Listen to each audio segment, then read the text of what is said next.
through the back. We'll get a Raider defense set up here to get things going. This is our first home game in 2 weeks. Raiders are listed at 4-2 on the season. Had a tough away loss last week at Shawnee Heights, falling 12-7. We're able to pick up a big win in Coffeyville the week before. Raiders got the win 49-14.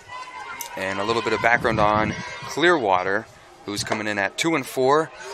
Is in the same league as Andale, and they're coming off of an overtime close loss against Heston from last week. Here's their first offensive look. A couple of options. Wide on the right side, quarterback with the option. It's loose, picked back up by the quarterback, and across the 20, where it looks like they'll get a gain of maybe 2. Hit hard by Kucher on the play. Quarterback runs an option to the near side, bounces straight off the running back's face mask and straight back to the quarterback, who then proceeds to gain a couple yards before getting blasted by Kucher. Just how they drew it up, right? Absolutely. Captains tonight, by the way, Beckman, McIntyre, Kucher, and Fulton for the Raiders. Clearwater, right hash, motion coming in.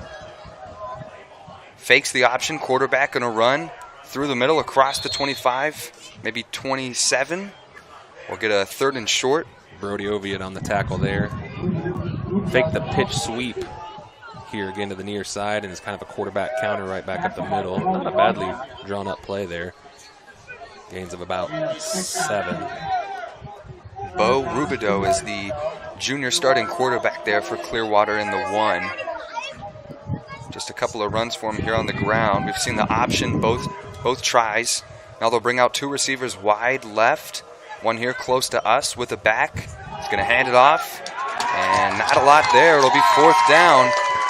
Cooper penetrating into the backfield and disrupting things. Looks like he's going to bring him down for a short loss. So early on now, Kucher in on two big tackles, setting the tone early, and then keeping them from getting that first down. Looks like the go-to running back for Clearwater's wearing 30, Weston Buford maybe, the senior running back in the 30. And they're going to stay out here on 4th and short. They don't want to go 3 and out. Big decision. Quarterback going to run up the middle, and I don't think he's got it. The spot says no. That's 4th down. That'll be a turnover on downs. A huge decision. Kucher says no. 3 tackles on that opening drive out of 4 plays. Officially was 4th and 3. Big decision to go for it inside their own 30. And we'll get a Raider offense set up in great field position to begin this game. Raiders are coming off of a tough loss, as we mentioned last week. Yep. I'm sure they're going to try to use that as a ton of momentum to carry them into this game. And they'll start with a handoff up the middle. It was McIntyre. They'll give them 3, it looks like. Burford on the tackle for the Indians. Playing both ways. I imagine a lot of their players probably do, looking at their numbers. So 2nd and 7 and a whistle. Got an equipment situation. Got Cody Mayer coming off. Must have a... I wonder if his pads weren't pulled down over his knees. I know the official shirt. Isaac Brown checking in, it looks like in the 66. We'll get motion right side on the sweep. Brock Weeks around the right. Weeks close, maybe a new set of downs, depending on the spot inside the 20. Burford again on the tackle for the Indians there, so he's pretty active on both sides of the ball early on for Clearwater. Quick back up on the line. Spotted at the 19, maybe the 20. They'll hand it off. Up the middle, good solid run across the 15. McIntyre on the carry. Burford again on the tackle, so he's made every tackle so far for the Indians, and it's going to be a gain of about 6 yards on 1st down. We'll go 2nd and 4 to the 13, it looks like. 2nd down and 4 at the 13-yard line. This will be the final regular season home game for the boys tonight. It's senior night. Got a lot of folks in attendance. Yeah, got a nice crowd, especially for the cooler weather out here. Pass left side, caught in for the touchdown. Raiders score. It's Harper Lowell, the junior receiver, to get the Raiders up on the board first. 4 plays. Raiders got it at the 29-yard line. Great starting field position and a short drive to get him up on the board, 6-0. Good to see Harper getting some action here. I think he scored a touchdown against Coffeyville a couple weeks ago as well, a receiving touchdown. That may, from my recollection, that might be his first varsity touchdown. So it's good to see him get in the end zone again. And he's got a lot of talent for the Red Raiders. Love to see it. He's just a junior, so may be able to come back next year if he pleases. Graber on the extra point is good. Raiders will take the 7-0 lead with 8:42 to go here in the beginning quarter. Good start. Harper is a hard worker in the weight room. I think he has one of the highest verticals on the team. He's a good natural athlete. And it's good to see, getting these athletes out on the field and letting them get out in open space and making plays. Yeah, I'd love to see it. They've got a lot of options here on offense. McIntyre's the go-to guy. I like King. I like seeing him come out. Porter Smith will get, half Weeks, those carries. Of course, as well. We saw him on the drive there. So Wamego's got a lot of options. Yeah, I love it. And in that Coffeyville game you mentioned, we already said, but a 49-14 victory in Coffeyville was our first away game prior to our last home game, which was back in September against Washington, the 53-6 victory then. That Coffeyville game was a good game for Wamego.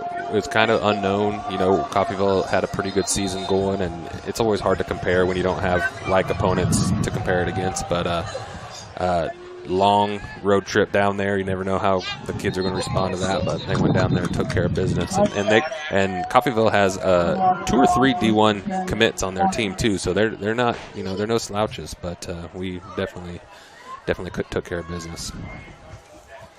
Love to see it. We'll get another touchback. Raiders again kicking with that wind behind them. Only about 50 degrees here, but strong wind, and the winter is just starting to hit, so it's kind of a really chill 50 degrees with that strong wind and coming into the winter season. Second possession offensively for Coffeyville at the 20. We'll take a top of the field on a pitch, it looked like, and maybe a yard or 2. Sweep to Braden Bergkamp, wide receiver, coming around on an end around. Not much doing there on the wide side over there. I think it looks like 2nd and 9.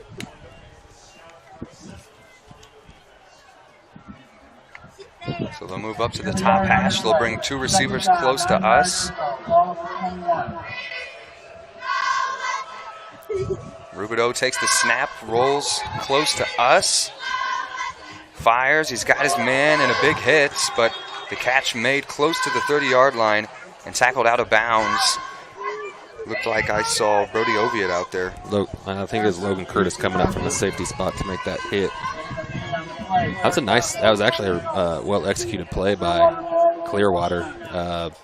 Decent coverage. It might have been Oviatt on the coverage possibly on Burford, who was rolling out there into the flat, but Rubidoux threw a nice ball into tight coverage and caught it and brings up 3rd and 1.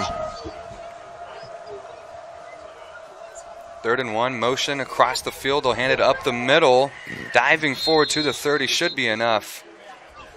And this will be the first pickup for Clearwater as they move it across to the 31. Wyatt Burgess in on that tackle. Burford again on the carry, so getting a lot of action here early.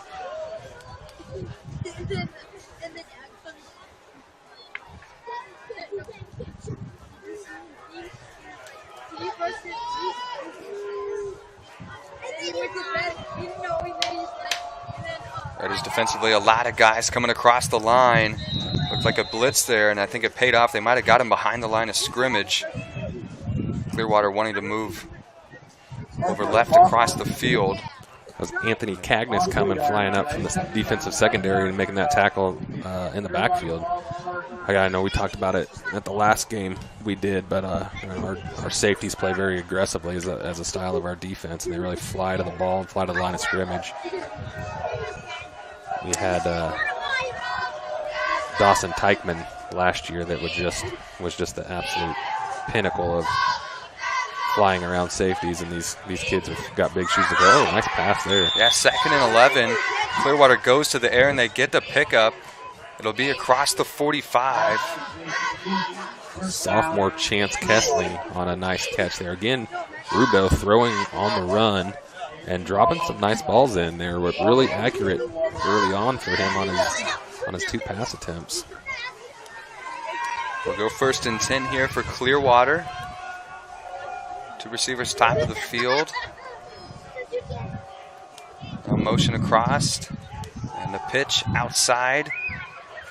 Able to break and get across the line of scrimmage. Nice gain of 8 maybe to the 45 on the other side of the field.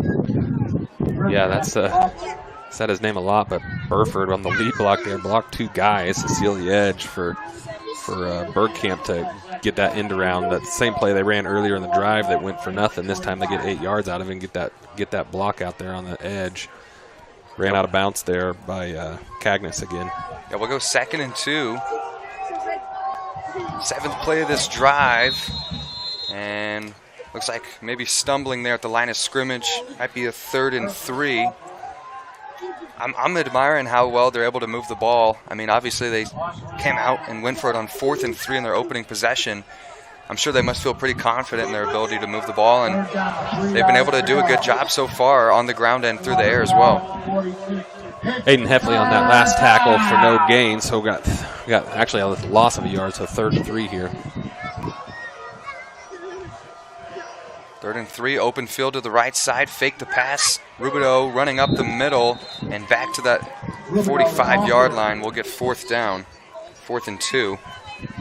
Kuchar on that tackle. Yeah, gain of maybe a half yard there. It's going to bring up 4th and 2. I'm sure Clearwater will go for it here if they're going to go for it inside the 30. I would think so.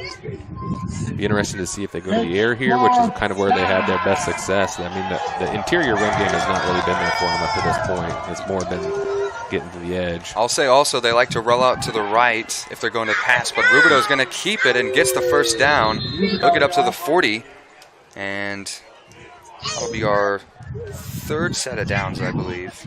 I think that was Cagnes in on that tackle again. You know, the play, they do a lot of what they attempt misdirection. He'll pump one direction and go and either throw the other way or toss sweep one direction and hand off the other way, and he did that there.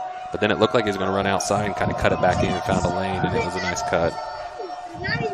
1st and 10, Rubidoux, pressure in his face, fires downfield, incomplete. Looked like it was Anthony Cactus on the coverage. I'm not sure if it was a corner route or a comeback they were looking for, but didn't quite connect. With a 2nd and 10. About a 12-yard route, looking for Isaac Smith, junior receiver out there on the far side, but that pass was well wide and out of bounds.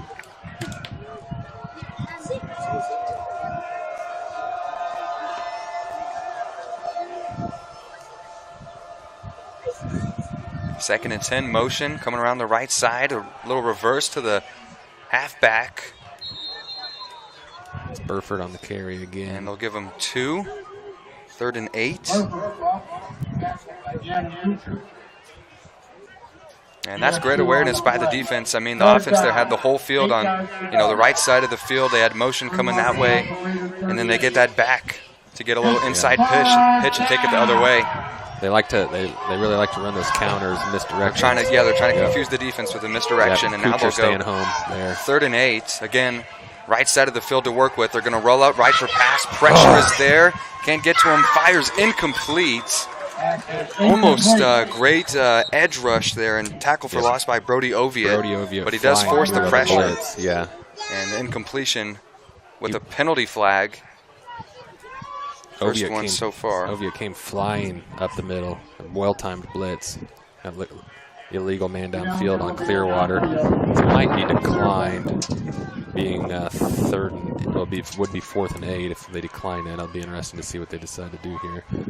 But Brody Oviatt just comes screaming up the middle, and Rubidoux kind of running for his life. Again, throws a decent ball, but there's no chance that was going to be completed. We had well covered here on the edge. Looks like they are going to win or decline that penalty. Yep. So it'll be 4th down and 8. I like that decision. Let's get that ball back on offense, get something going here. So 4th and 8, and it looks like a punt unit is out. This is the 13th play of the drive. And Interesting. about 4 minutes on this drive as well, with the punt formation inside the 40. That tells me It's they kind of have suspicious. That tells me they have confidence in their short yardage. Try to pin them deep here. because they were willing to go for it on 4th and short on the other side of the field, but 8 yards here and they don't want to do it. We'll get the punt, tie, and falls inside the 20. And it would have had a nice bounce, but I think it ran into one of the Clearwater folks, and it'll end up being downed at about the 21. So now we'll go second look for Wamego offensively, and it is going to be at that 21-yard line. Of course, their last drive, they took over at Clearwater's 29. Short 4-play drive for the score. Now we'll get a little bit more expected drive here across the field.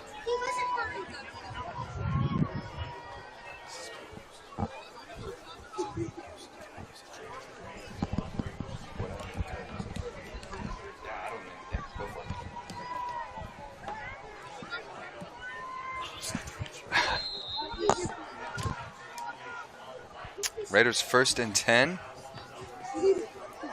Little pitch. Porter Smith in. Left side, and he'll get maybe a yard or two there. Chased down from behind by Curtis Campa. It looks like a freshman. That was a good pursuit coming from the backside. And Porter Smith isn't slow. That was good pursuit by that kid. Just starting to round that corner across the plane. Yeah, credit to the defense there for catching him. Now 2nd and 8. We've got trips to the right side. We'll hand it off up the middle. And it'll be nothing maybe. 3rd down. 3rd and 8 is what's up on the board.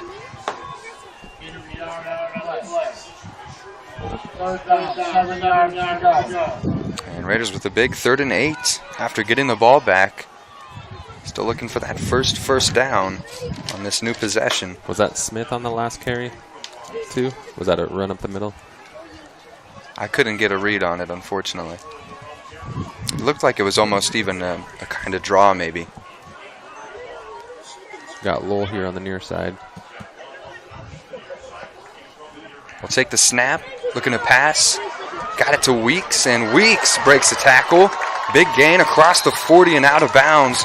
Raiders get a new set of downs right at the 40, looks like. That was a nice play. Ran about just a little hitch route there down to Boyd, and the defense sat up there. Delivered perfectly by Nallen and timely. And then he picked up a nice block on the edge out there by Beckman to get the edge and pick up about 17 yards.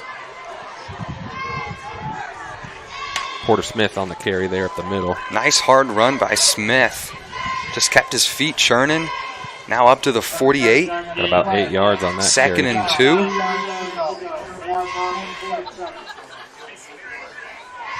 They'll fake the handoff. They'll pass right. Little inside slant, it looks like maybe. Got it to Beckman, one of the captains tonight. And another 1st and 10 for Wamego. Fast pace, we've seen this. Cross the 50 at the Clearwater 47. Or excuse me, inside the 45 now. Dumps it off underneath to King. King across the 40. And a stiff arm out of bounds. I love it when it goes to King. He's just so physical. He's fun to watch. He's looking for contact. You know, this. I think this is obviously a strength of ours. This hurry up offense and our ability to get up to the line quickly and run effective plays. I would definitely agree with you, especially when you have guys playing both sides of the ball. It's tough to have to stand on it. Here's a nice connection to Beckman. And Beckman, ball came out.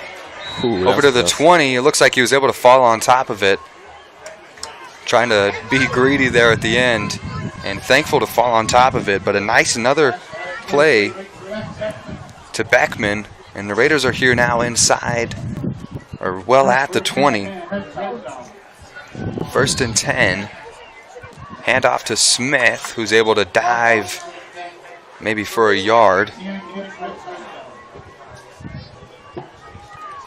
Yeah, they're just moving at a blistering pace right now. We're running a play about every 8 seconds.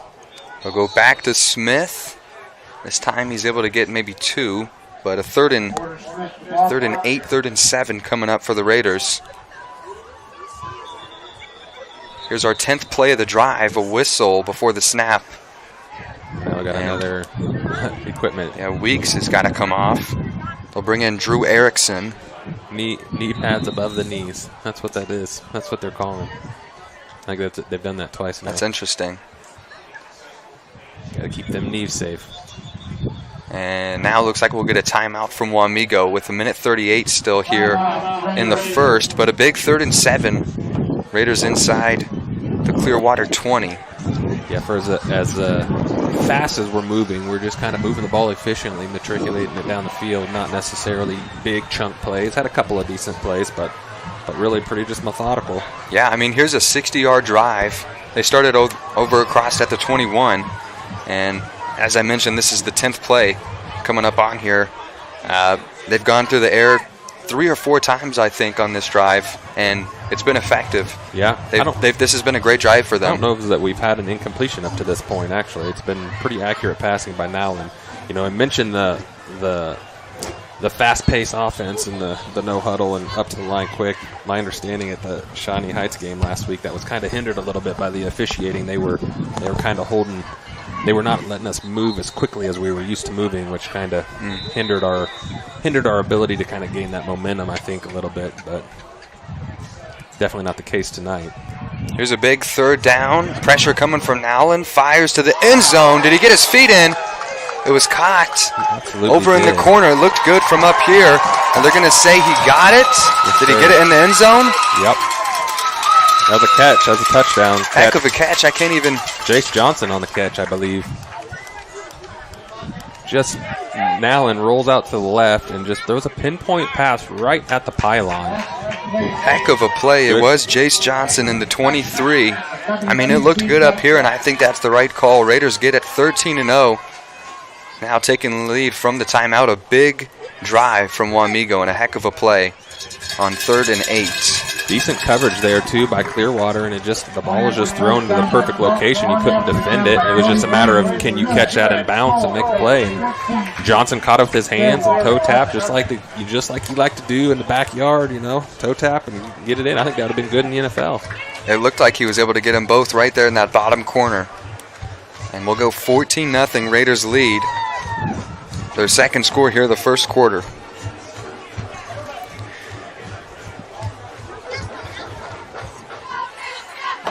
10-play drive, about 80 yards, and I think 4 for 4, 5 for 5 passing from Nowlin. Yeah, very efficient passing. Mostly short passes. I don't know if a ball traveled mostly more short than passes, 8 yards downfield. But Beckman was able to get a couple of big plays on a catch and run. Yep. Yeah, Beckman specifically ran another comeback route and just a little 6-yard hitch and just made his defender miss one-on-one out there and got tracked down by the safety, but nice gain.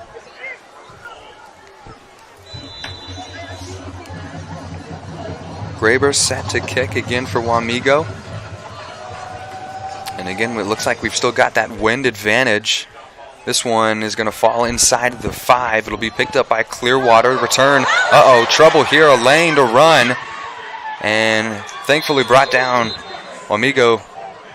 I think that was Weeks. Sigh of relief. I think Harper Lowell in the 14. Lowell, the 2 receivers there to corral him from making that a really big play, because that hole opened up and you could have drove a truck through it. It was not ideal. Yeah, great vision there by the return team from Clearwater.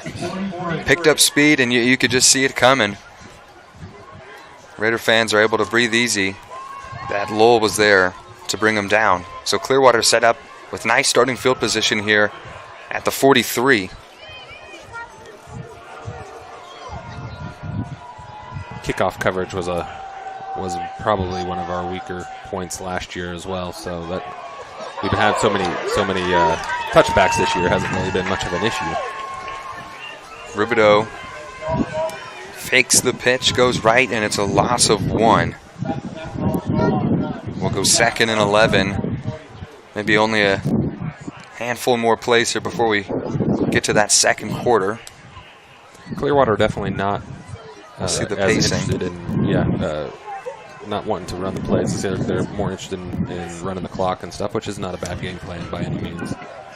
Yeah, I mean, I think Wamego had about a 3-minute drive there and went 80 yards. In 10 plays, yeah. Because they got it with about 4.5 minutes, and we kicked off with 1:31 to go. Big. Here's another run inside, and we'll go 3rd and 11. Big Jake Meyer tackle for loss there, just bulldozing right up the middle and destructing everything there in the interior. A lot of times you're just kind of causing havoc in there and letting somebody else get the tackle, so it's always good to get your mitts on the running back every once in a while. Nice play by Jake. 3rd and 11. No hustle here with 10 seconds left in the first. Wamego defensively looked like they brought in an extra defensive back. Looks like Caden Kern I saw run in there. But that'll be the end of the first quarter. 14-0 Raiders lead Clearwater. Clearwater will get it 3rd and 11 as we open up the second quarter here coming up. Also, it is senior night, and we kind of had a late start, so I think it would be at least nice for some of the folks at home to hear some of the seniors' names. I just have a program in front of me. Let's see here. Does it list? I should have checked before I went on this ramble. I can only start with the football guys, right? Just going down the list in order.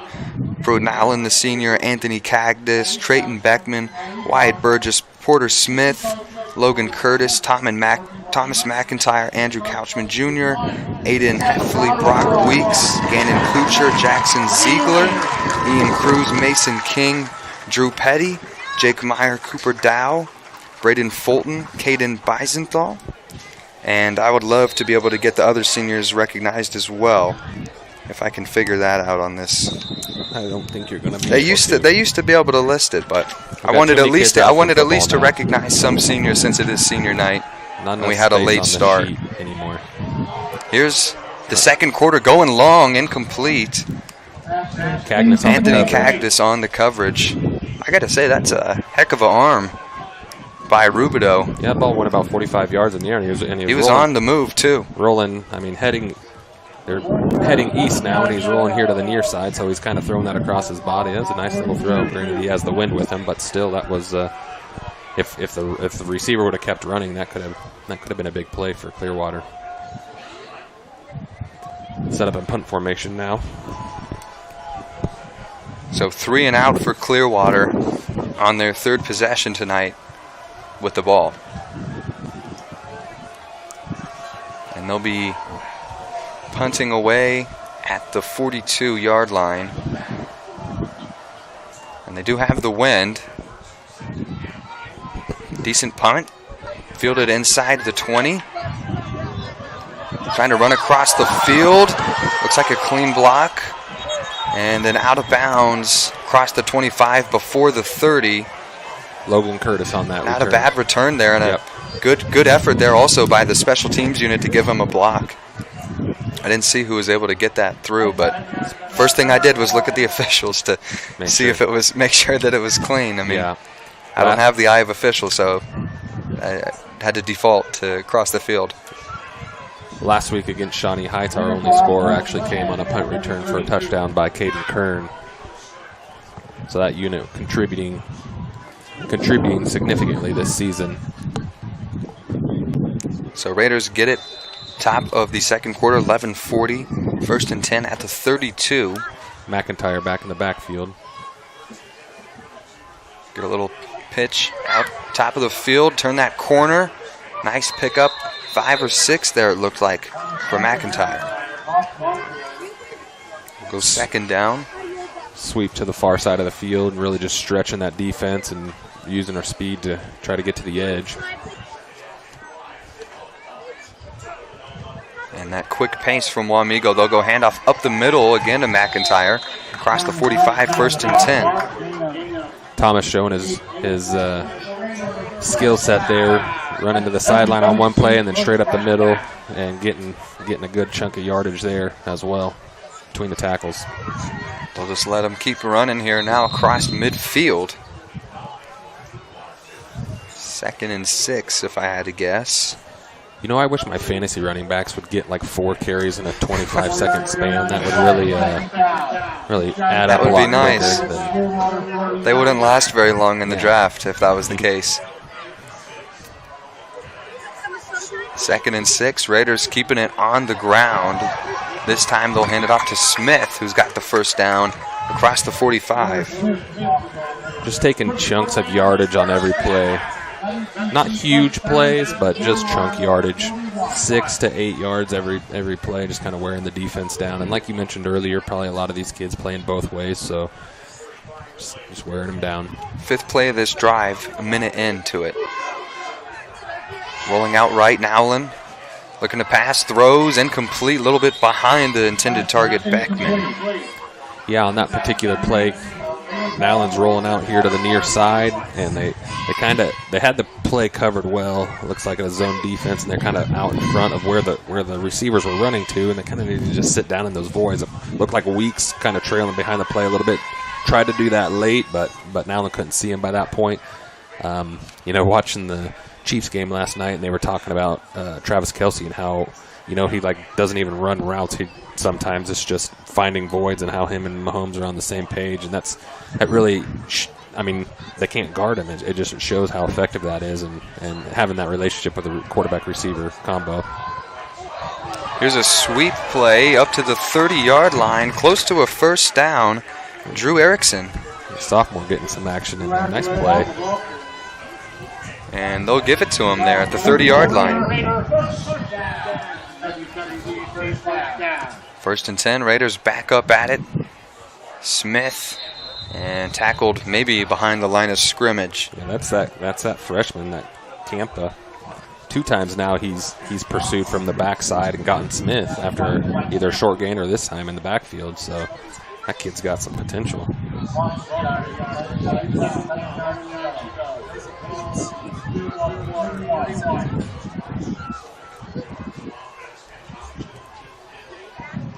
Raiders with a spread look here.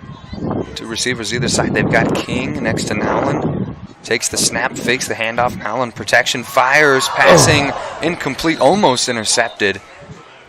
Was trying to go over the middle, and I think that's Weeks he was looking for. Good play concept there.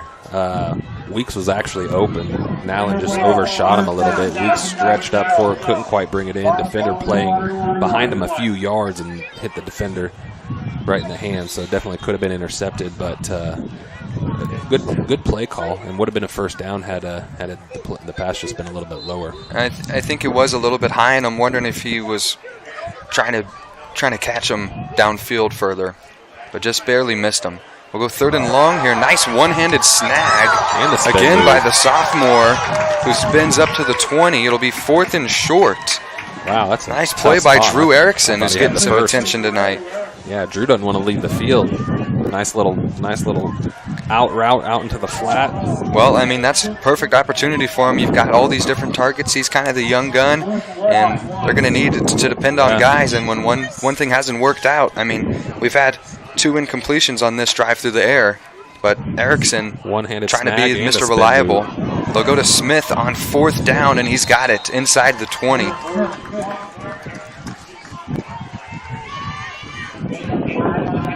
First and 10 here. Raiders at the 17.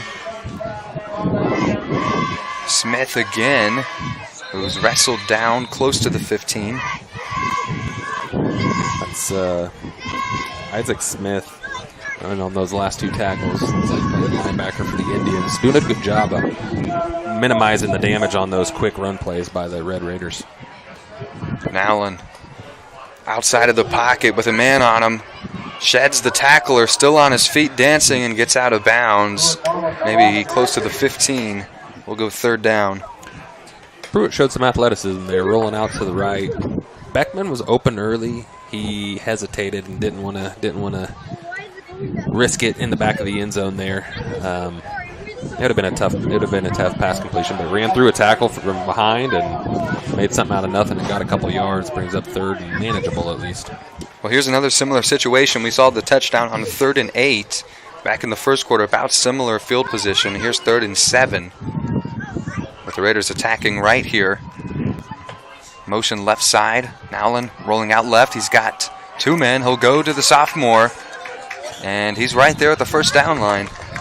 Yeah, you had King in the flat, and then Erickson about 4 yards deeper than him, kind of out there in that same area. Neither of which were covered really, so he had options, but went to Erickson. Nice completion. Erickson turns it upfield and does get the first down, so it'll be 1st and goal for the Raiders. Nice play. Great play here at the 7-yard line, and Erickson's going to come off on the sideline momentarily. Look at it, 1st and goal. Looks like a handoff to McIntyre, and we'll get our 3rd score here. It's Thomas McIntyre. Raiders get the 20-0 lead. I really think Thomas's strength is actually running between the tackles. He just, we talked about it a little bit last game. He's not super flashy. He doesn't break a lot of long runs, but he rarely gets brought down, for a loss. He rarely gets stopped without falling forward, and he does a good job of finding those holes. And right there's a good example of that. I don't know that he was even touched, even though he ran it right up the middle. He kind of juked a couple guys and got in the end zone. McIntyre, I love watching him run. He's real speedy, real tough. I mean, a lot of these Wamego guys kind of have that trait to him, but I think he's probably the most elusive back that we have. I would say Smith is real hard and quickly. Yeah, Porter's on not the field. too interested in juking anybody that he's just going to run hard and he's going to cut up field. If you're in the path, if you're on the tracks, then you're going to get run over. So that was a 14-play drive. Trying to do the math, it looks like 5 minutes. Is that right? They got it at 11:40. It's 7:55 now. Is that 4? No, that's 4. I was going to say it's less than 5 minutes. So 4 minutes of football time, less than 4 minutes of football time. And they started that possession at the 32. So about another 70 yards there for the offense. Very efficient. This time we'll be kicking into the wind. Yeah. Drew Erickson looked really good on that last drive as we talked about the sophomores. Good to see, what we have come back, because you read through that list of seniors earlier, and I was like, wow, do we have anybody coming back? Because we're getting a lot of our best players there. Even kicking into the wind, it's pretty good field distance, but how about this return by Clearwater? Another great return here by Clearwater. Almost up to midfield. They're going to spot him at the 49, it looks like. And it was picked up back by the 15. Yeah, that's another good return. Isaac Troschler, I think, Jr. I think he had the last return as well. So this one was a little bit more work on his part. The previous one, I mean, the hole was big enough. You just had to run through it. But here, this kid really doing well for his program. So that gives him good field position here at the 49 start out. Clearwater's been able to move the ball pretty well. I think they're going to be probably pretty aggressive here as they get the handoff to their go-to running back. And he's met with a pile of guys, but I think it's a nice 5-4-yard pickup here on the ground. That's Burford again. I think Drew Petty is getting in on that tackle. I feel bad for Drew sometimes. He's out here, sometimes they split those receivers out so wide, and he has to come out. And just especially at the high school level. Right. And an athlete like him and the gym rat, like you want those guys to be on the front lines, yeah. And they do too, I'm sure. It actually looks like 2nd and 6. Looks like they're playing Drew at safety right now. Should be a first down. Looks like a little hitch route. Good connection by Clearwater through the air. We'll go 1st and 10 to the 40.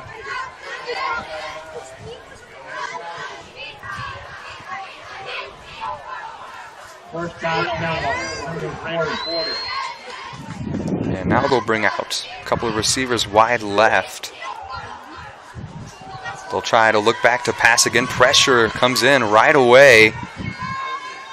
And forced out of bounds and just thrown away by Rubidoux. Kuchar applying the pressure, and he was coming hard. Yeah, it looked like it started on that left side, and then it just kind of filled in from the middle. Forced the quarterback off to that top side of the field. He's just got less room to work with, and he just had to get rid of it.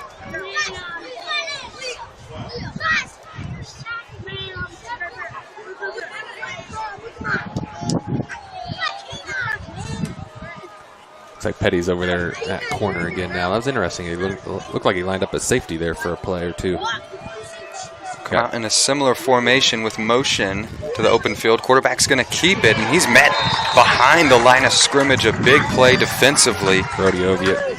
And that is a heck of a play by the junior linebacker. Flies into the backfield. Does not bite on the counter this time at all. It was similar to what they ran one of the first plays of the game where they faked the sweep to the wide side, and then the quarterback counters back the other way, and Oviatt was all over it on that play.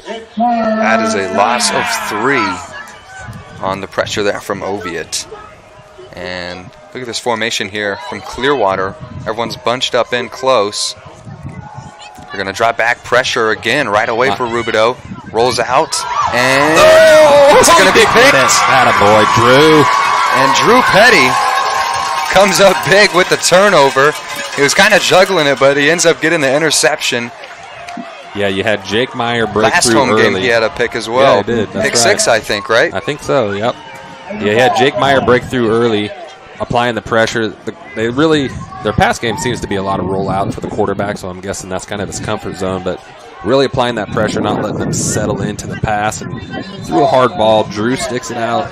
One-handed pulls it in, but it almost looked like the receiver was going to grab it off his hand and get the first down, and he did a good job of securing it and getting that interception for our defense. Drew Petty, we were just talking about him. I'm sure he's happy to get some action there and get the turnover. Sets up his offense 1st and 10. First play is going to be Nowlin, who keeps it. Had guys on the left side, but I think designed quarterback run. He gets 9 there. Tackled by Aiden Snell for the Indians. Senior linebacker. Yep, he's 2nd and 1 for the Raiders. And for Clearwater, that's just kind of frustrating. I mean, I talked at the beginning of the drive. It's your fourth possession here. You really want to be physical, getting close to half. You'd love to get in the end zone, and if you're Wamego, that's fantastic. Yep. Here's 2nd and close. It looks like he was spotted across the plane before the pile kind of took over. So we'll say 1st and 10 at the 41. Yeah, that's Mason King getting the carry there, getting some action in the backfield now. Typically used to seeing him on the passes to the flat. Looks like they've got him back there still with trips to Nowlin's left, who's going to roll out that direction. Fires, pass is caught by Weeks. Give him a good spot across the 45. Should be 2nd and 5 looking like.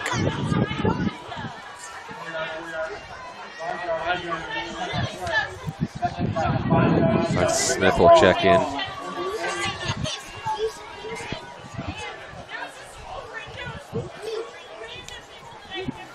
And the pace is a little bit slowed down coming up here for this 4th play. We'll go run to Smith, who's going to try to turn up across that plane, gets the corner, and then just lowers the shoulder into contact and gets the first down across midfield to the 45. Tackled by Trent Fisher. And here's that pace. It's a nice run by Porter there, getting the edge, showing a little bit of speed, and then cutting it up and making sure it's the first. He's got great vision, especially running to that outside. He knows exactly how to keep that distance and how to use his speed to try to get as far away from the defenders as he can to maximize his yards. I'm impressed with his vision in this game. We'll go 2nd and 7 after he picks up 3 up the middle. And Harper Lowell checking back in. And over a running back looks like McIntyre.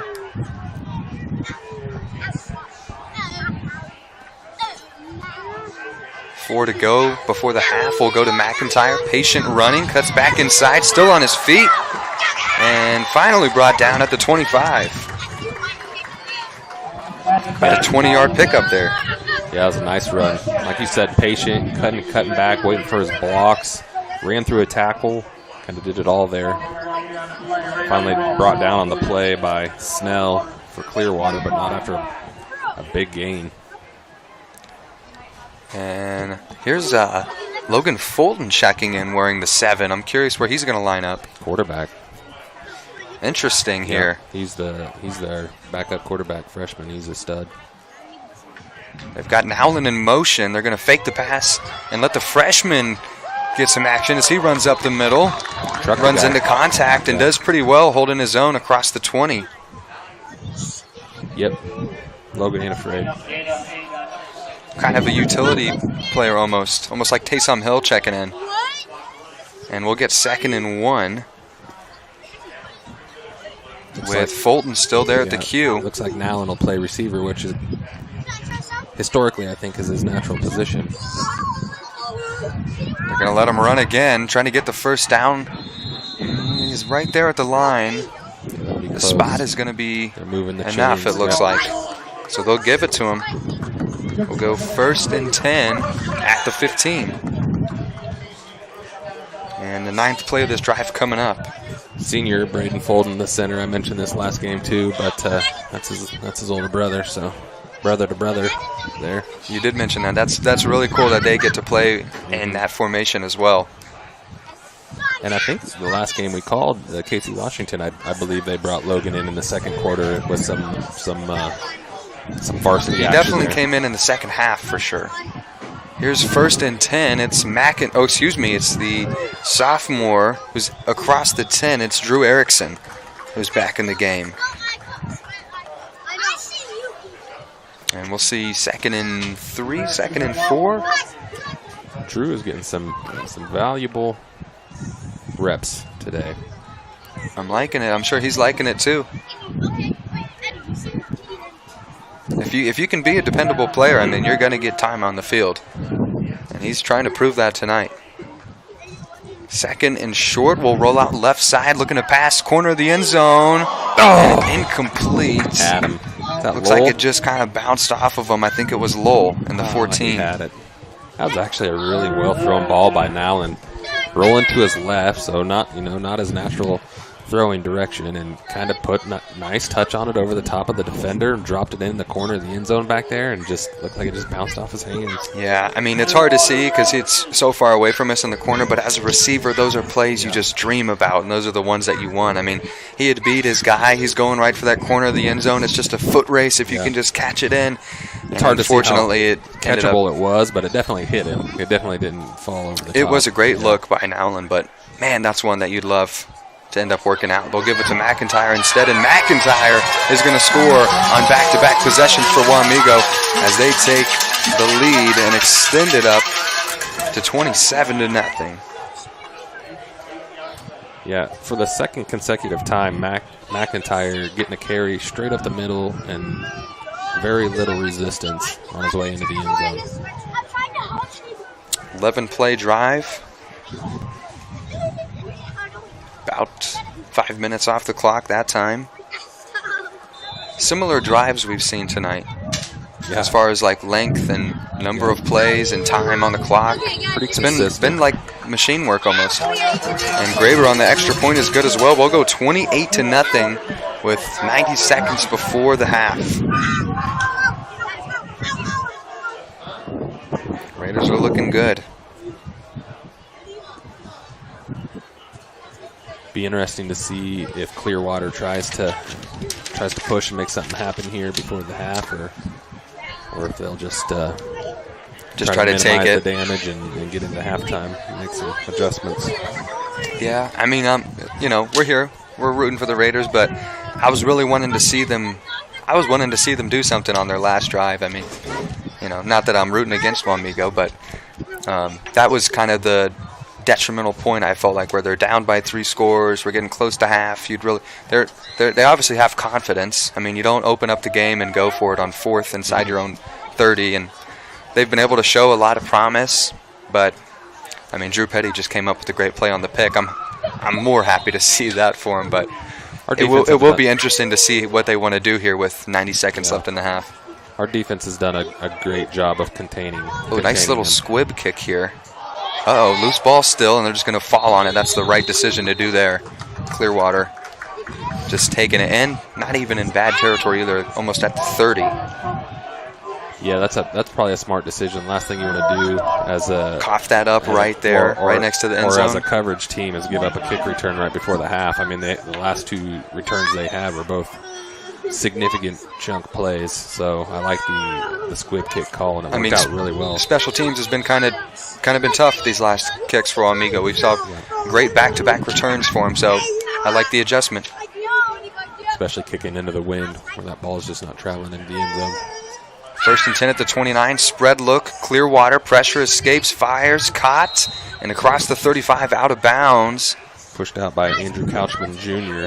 We'll go 2nd and short, 2nd and 1. That was sophomore Talon Conrad applying the pressure. He just blew past his blocker. The blocker was able to kind of wall him out a little bit to give the quarterback just enough time to get the pass off, but good job of penetrating there by Talon. Actually, we're going to get 2nd and 2. We'll keep the spread look. Ball's placed on the far side of the field. They'll hand it off up the middle, and they don't even get the first down. The clock's going to move here. I'm wondering, I see them huddling back quickly. They've got timeouts to go. I mean, I would be aggressive here. Jackson Ziegler on the tackle. We'll go 3rd and 1 for him. Clock's going to move here at a minute and counting. I mean, maybe saving face is more important, but here's 3rd and 1. We'll see what they can do. And they're just going to hand it up the middle in that Raider defense. I mean, heck of a job to them. I got to give them my hats off to them. That's Ziegler again coming from that defensive end spot 2 times in a row, getting tackles for loss. They had, what, 2nd and 3? I think it was 2nd and 2 officially. 2nd and 2, and now gave it to them 3rd and 1, and now they got nothing, So two big defensive plays by Ziegler. What a call here by Wamego to stop the clock at 33 seconds. Clearwater kind of has a tough decision here. I mean, you know the Raiders, and you know Moody. I'm sure he would love to go ahead and get another chance on offense. 33 seconds left after the punt. We probably got time for 12, 13 plays probably. And they'll still have timeouts after this. So yeah, hey, we could probably get 2 drives in if we're not. If we're 2 drives efficient in? enough. You're pretty confident in this Raider team. The way that we are efficiently getting up to the line and moving the ball. They move quick. It's been like clockwork so far. I mean, they've got it down to a science. And if you think back to last week, the 12-7 loss and the 1 touchdown being a special teams touchdown, the offense got shut out. So they probably got a little bit of chip on their shoulder, a little bit to prove tonight. So. I absolutely bet that they do. And that team that they lost to was 5A, is that correct? That is correct. I think you were saying that we haven't lost to a 4A opponent this year. Correct. We lost to 3A is Clay beautiful. Center in week 1, and Clay Center 3A. Yeah, they are good. 4th and 1, they're going for this. Here's the snap. Oh, this is a heck of a play because quarterback Rubidoux is doing everything he can, and he got tackled behind the line of scrimmage, and now look at this, 25 seconds, and Wamego's got it at inside the 40. Looked like a screenplay they were setting up because the quarterback dropped back quite a ways, almost 15 yards. What a choice. They must have defended the screen well because the quarterback took off running, and it looked like for a second he was going to get it, but Kuchar closed that door quickly. That's crazy to me. I mean, what a call to get the timeout, the clock stop for Wamego, and then Clearwater to go for it.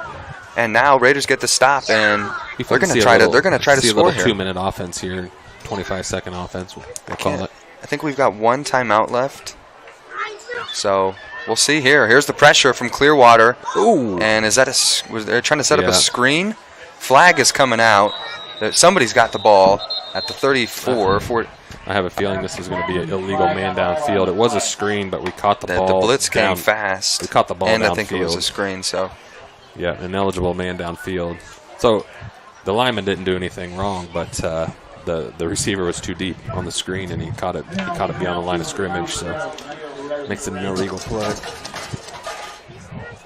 Also get our time down to 16 seconds here, so not a lot more to work with. Well, that'll back them up here. We'll get to the 43, it looks like, is where they're going to place this. It's going to be 1st and 15, I think, officially.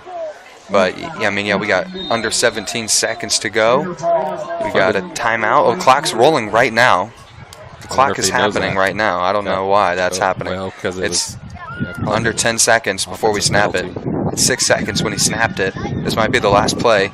It's caught in bounds and brought down, and the clock's going to expire. Oh, they called timeout. No. Didn't get it off. We'll Or did see. he? I mean, oh, it looks like. I mean, it was going before they snapped it. I don't know. I think they did get the timeout here. Yeah. Right now, Yeah, they've got him on the field. Yeah, I think he we're got good. the timeout. He definitely called it with some time left on the clock. He definitely went down before it expired, and I think he did call it before it did as well. I don't think Nowlin realized that the clock had been wound. I didn't know that it would have done that. I honestly didn't know for sure if it would or not because it was an offensive penalty. I mean, it's not really fair for it to benefit us to stop the clock with that penalty. So I don't know. I didn't know exactly how to do it either. But I feel like usually in the NFL they do like 10-second runoff. I've never seen it where it's like we're starting the clock before you snap it and it's just going. Well, it's basically they blow the play dead during the penalty, but once they get the ball they set spot back up, it, they say, then it's going okay, again. that makes sense. But it looks like they added way. 2 seconds, so we'll get one shot here. Almost I mean, looked like I wonder if you even want to. I mean, the wind is real strong, so maybe you don't want to true. kick it because this is already 50, 40 something. Yeah, you'd be looking at a Yeah, I mean that's a heck of a kick, even at the high levels. It would be with the interesting to wind. see if they'd attempt that going the other way though, because Graber With the does wind. have a strong I leg. bet they would. That'd be pretty fun to see. I bet they would. It'll be tough. I don't know if the winds die down a little bit. Well, they won the toss, so I wonder if they thought about this because they deferred. Well, anyways, 2 seconds left before the half. Nowlin fires across the middle. It's caught, still in bounds on his feet. Lateral it. He gave it to it's him. still in bounds. Yep. Lateral it. Yep. Now it's loose. And just a fiasco there, kind of to end the half. But I like the wherewithal, though. Erickson caught it coming across the middle. Looked like he gave it to Beckman. Stayed on his feet, and as he knew he couldn't get away, he hands it to Beckman. Beckman tries to do something with it, and that's when it kind of went downhill. But good effort. I like it. Yeah. I like it. And much different start here in the half than what it sounds like last week with the offense finding their way in the end zones 4 times to get the 28-0 lead here on Clearwater. Definitely a different caliber opponent. You're on senior night, so I've loved this first half. It's good. It's so good to be back here. I'm loving this, and we'll go ahead and take a break. We'll take a break for 15 minutes, and then we'll be back for the third quarter, and we'll see you all then. Halftime, 2023. The band tonight, under the direction of Mr. Chris Richmond and Mrs. Susan Gartner, is being led on the field by drum majors Sid Schaefer and Piper Clark. Tonight, the Wamego High School Marching Band welcomes members of the Wamego Middle School 8th grade band to play along with us. But first, the high school band will perform the final 2 selections from their 2023 contest show, featuring trombone soloist Claire Burgess, trumpet soloist Carter McHugh, and the color guard duet of Kara Hahn and Gavin Yackel. This is Open Arms.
jury show at Emporia State University last week, where we received an excellent rating.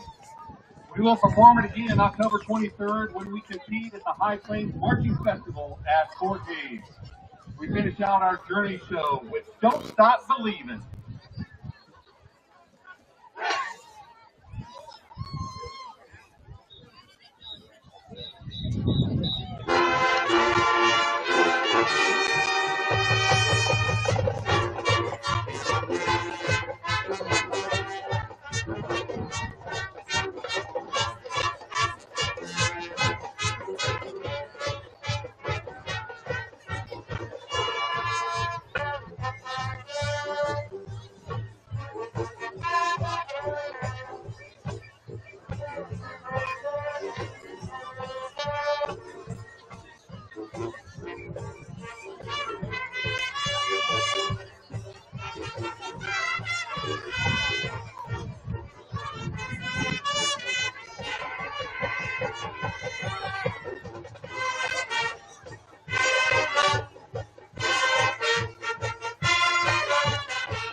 We now welcome the WNS 8th graders as we play the hit 1985 song from the movies of the same name.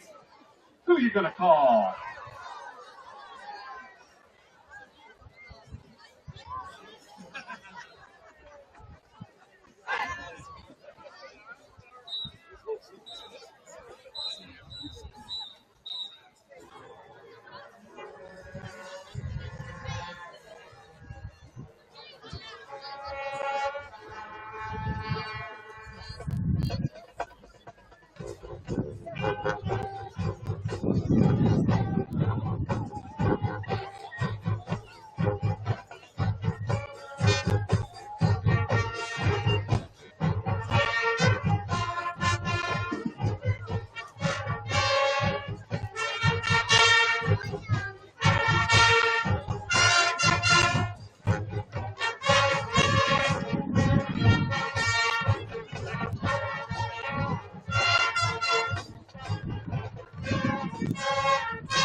Wamego High School Marching Band. Thank you for your continued support.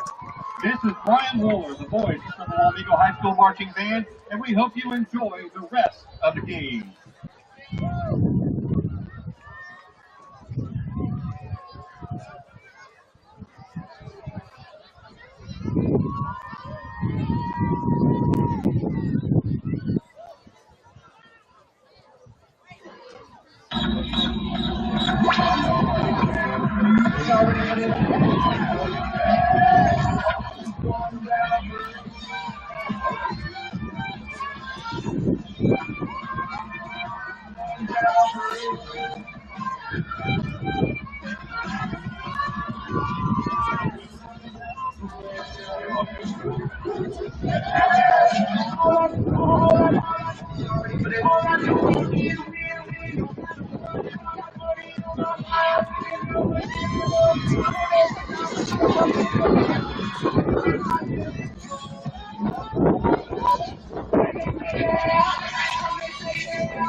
For the cheerleaders.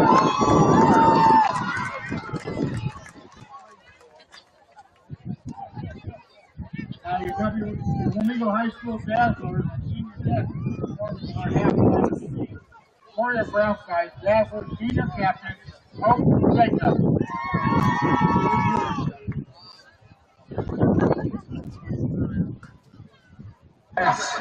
Faster than any virus. Still.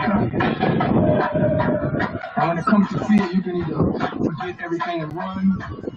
I said,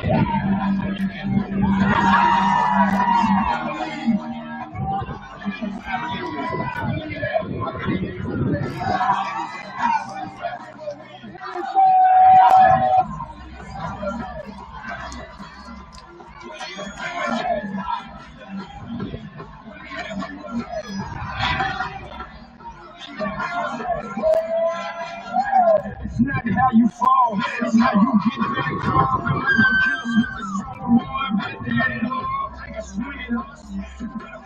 Hard, cause when we swing back, it's like, oh God. It's like hard. It's like hard. When they got to work for me, I'm vamos a darle luz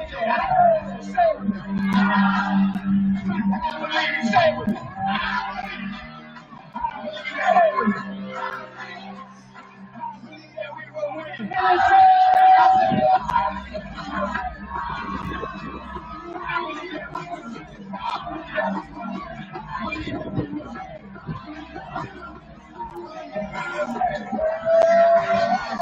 We can lose the battle, but we don't win the war. I'm from the bottom, I'm that uncut, real raw. When things get loose, that's when we show out. That's when we show y'all. It's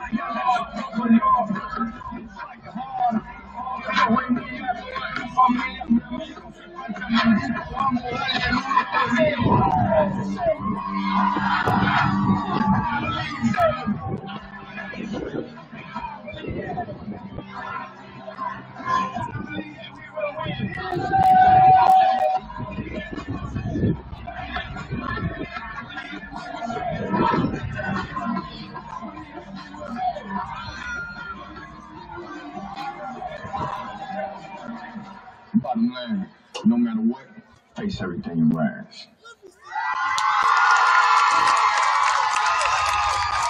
Let's go for the Dazzler.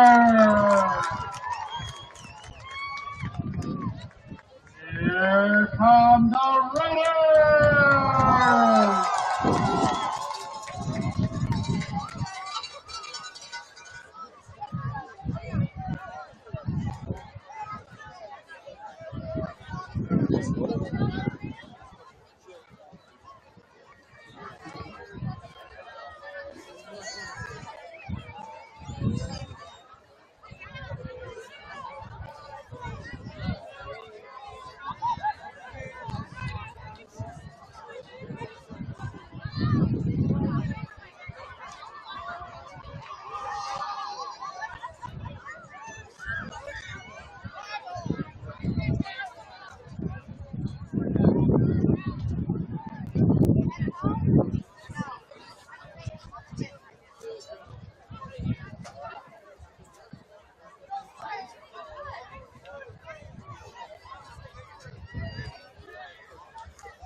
You have the chance, Raider fans, to support that Lady Raiders basketball fundraiser by an auction item.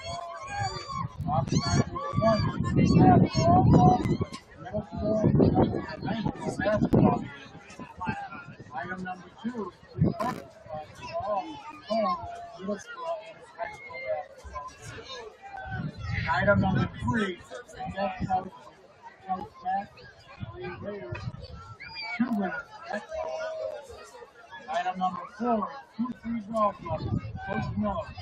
Item number 5, number 3 stays, Hilton Garden Union Manhattan. Support the Lady Raiders basketball. Silent auction to hold it right now.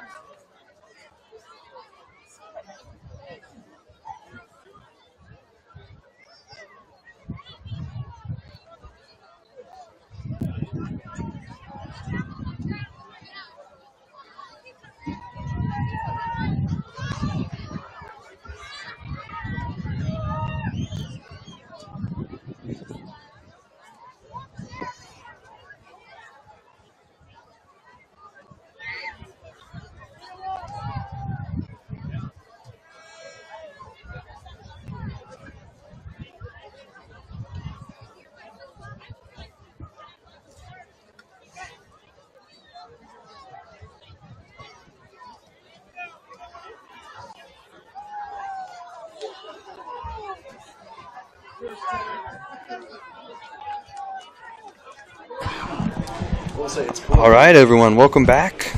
We're about ready for the third quarter here. Raiders in Clearwater getting ready to take action. It's a 28-0 lead. Raiders looking real good here.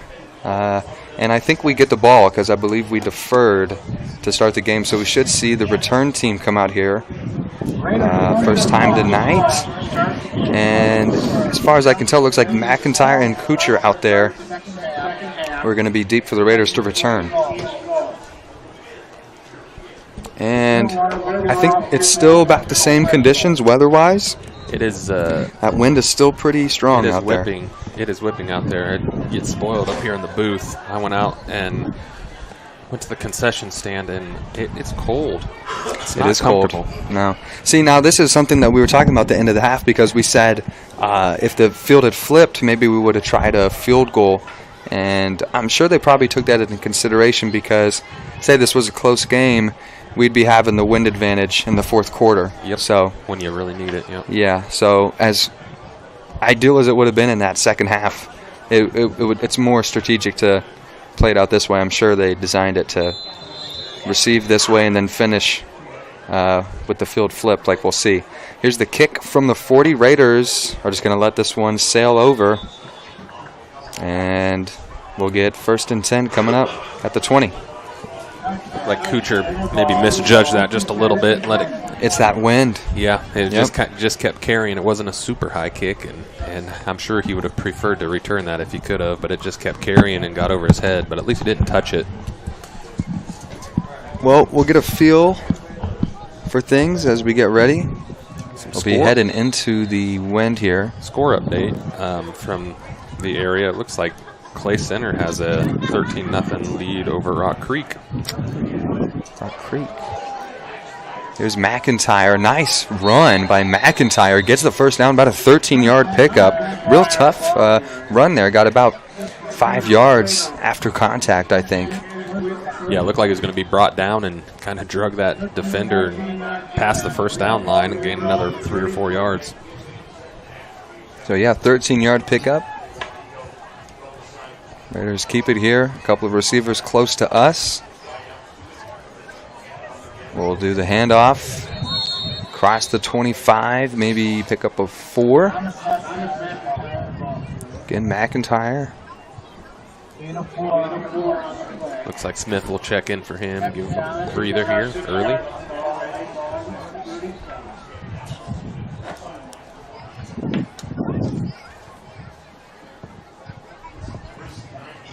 I had McIntyre for over 70 yards rushing there in the first half.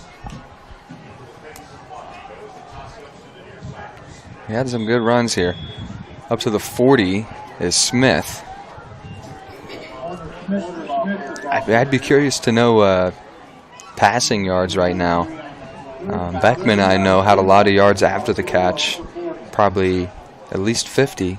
I mean, he had 2 in one drive. I think the third drive he had 40-some yards just off of 2 plays. So I'd be curious to know the yards through the air. I'm being reminded how hard that wind is blowing. Nowlin really had some good balls thrown into that wind at the end of that first half. Pass over the top and deflected off of Weeks a little bit high.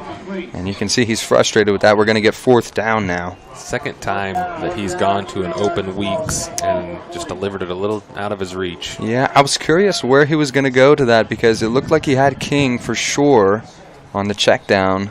But he was wanting to pick up that first down. And I think it was a little bit hot. Yeah, definitely high and hot. He had Beckman on the post, too. That ball caromed off of Weeks' hands, and for a minute there, it looked like it might fall into Beckman's hands downfield, but just out of his reach. 4th and 3. Erickson checks in. Raider offense still out there. Hard count, trying to get the defense to move. See what we want here. King is right there next to the center. I wonder if they might... something sneaky. Now we'll see a regular snap. Looking right side and dropped over on the right side to Beckman. Had him open. He was looking there the whole time. And just couldn't get the catch done.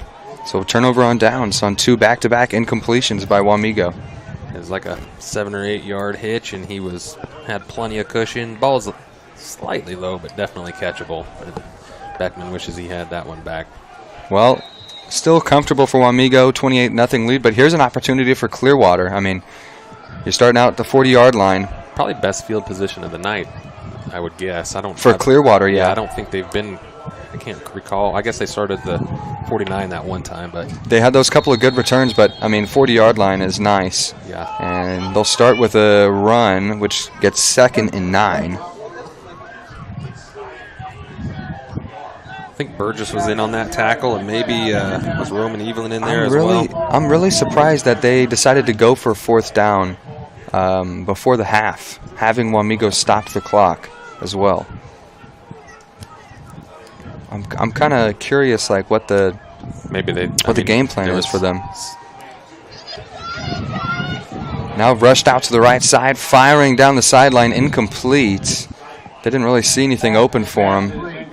Oviatt applying the pressure again. That pursuit is so persistent and fast that their pass plays essentially end up being him at a dead sprint to the sideline trying to buy enough time to get the pass off. And to his credit, he throws some decent balls downfield, but under those conditions, it's just hard to throw accurate balls. And the coverage downfield is good too. It's not like we're blitzing everybody. We're just getting through our D linemen, and if we bring a linebacker, he's just getting through. I'm wondering if it's been a lot of design play action, because he'll run off a lot. I mean, here he's in the pocket. He's got guys coming at him. He's still on his feet. Escapes one, fires downfield and out of bounds, and a flag, 2 flags after the incompletion. Looks like it's in the realm of probably a late hit on the quarterback. I didn't see the play, but they both came in the same spot where he was at. Right where that quarterback ended up going out of bounds. I mean, the problem with Clearwater right now is they're getting forced out of bounds, and then they're having to compete with the sideline as that extra defender. They're not able to find anything. They just can't. They can't get any consistent yardage running up the middle, so they're really trying to work those pass plays to the sideline. And yeah, they completed a couple early on, but since then it's been coming to the well pretty empty out there on those plays. I think a big part of it is you got guys running both parts of the field, and that Wamego offense is quick. So you got guys who are getting tired. I mean, you're trying to scramble the entire game and make plays. It's going to be tough to do that. And I think our defense has made some good adjustments to really kind of shut down those outside routes. Here's 1st and 10. Lucky break on the flag, but then 4 defenders on the following snap at the 25, and they'll keep it 2nd and 10. Brody Oviatt leading the way on that as well. Absolutely nothing to be had up the middle right now for the Clearwater Indians, as our interior defense is just locked in right now. Jake Meyer was applying the pressure on that previous pass play that ended up having the penalty. He's not the one that pushed him out of bounds or hit him late. He kind of dove and flushed him out of the pocket early to kind of disrupt the play. They've got a close formation here on offense. I'd be thinking you'd want to use this field to your right, and it looks like they will try to run that way with a lead blocker.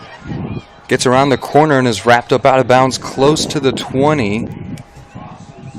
Looks like Logan Curtis chased him down there after a gain of about 5 yards. Looked like for a second there he had some running room around that edge, but our defensive pursuit is so quick it just closes that up in a hurry. I was thinking the same thing, because he got around that corner quick and he had that blocker on him. Yeah, they do a pretty good job of getting that initial edge sealed, but our safeties just fly over there so fast and you can't really get them sealed up. 3rd and 5, Clearwater motion over to the open side of the field. Trips that way as well. Looks like an option play. They'll give it to the back and into contact down inside the 15. It'll be 1st and 10 for Clearwater. Andrew Couchman Jr. in on that tackle along with Drew Petty, but it's going to be enough for an Indian first down. This is by far the best field, the deepest penetration that Clearwater has had up to this point in the game as they get inside the 15-yard line.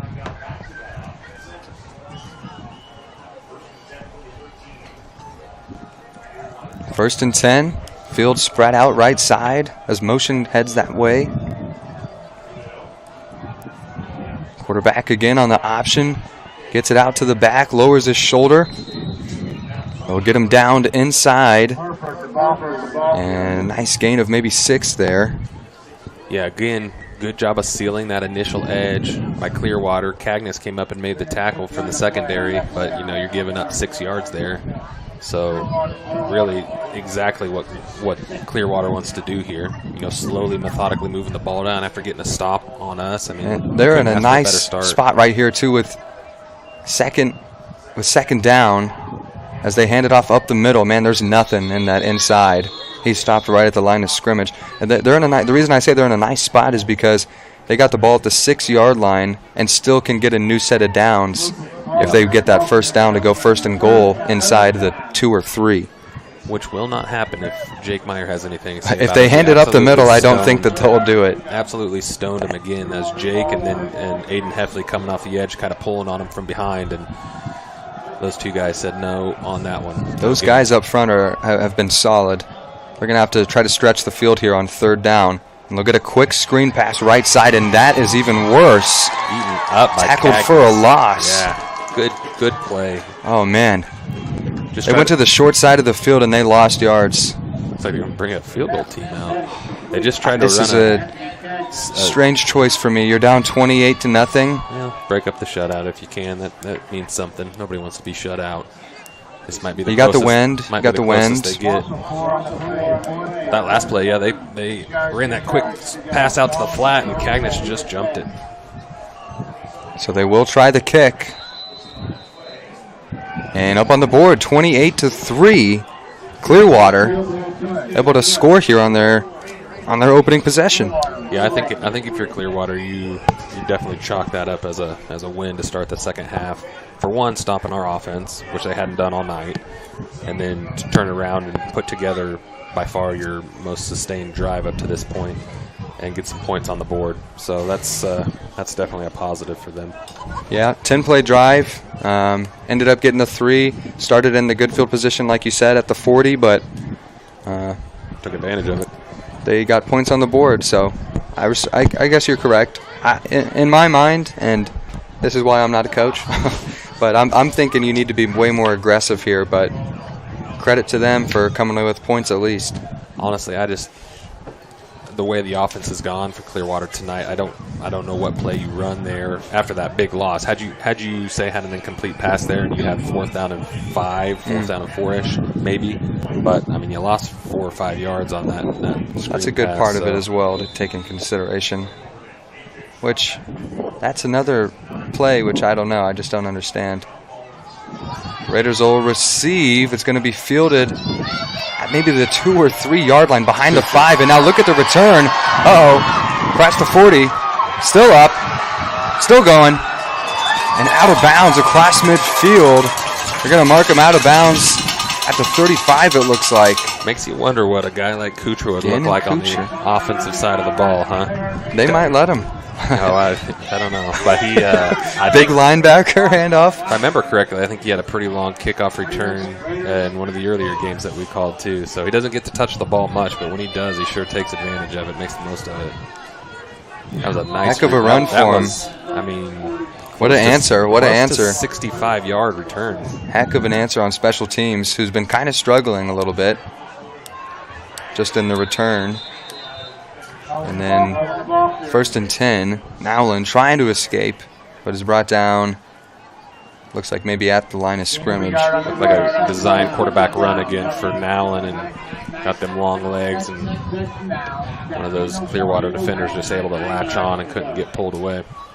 Looks like they'll give him a yard here. We'll go 2nd and 9. Nowlin in the pocket, fires, caught to Weeks. Weeks hangs onto the ball. Takes a tough hit at the 20. We'll get 1st and 10. Delivered that one a little high, but at least catchable this time, and Weeks brings it in. It's good to see they kind of getting that connection back going again. I like seeing that. I like seeing Weeks become active again. That's a great read by Nowlin. I mean, had Wide open, yeah. completely, soft zone right there, tons of space. And good job by the receiver getting his confidence back, getting the 1st down. Now we'll go quarterback keeper as Nowlin is wrestled down at the 10.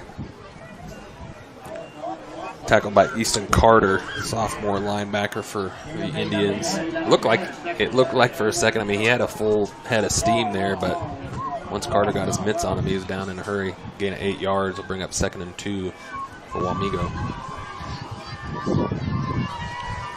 2nd and 2. Everybody bunched up here on the right hash.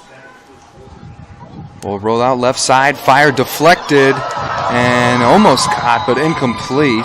That is a dangerous situation when the ball gets deflected like that. And almost ended up being a positive play. I think it was Beckman who was trying to dive for that.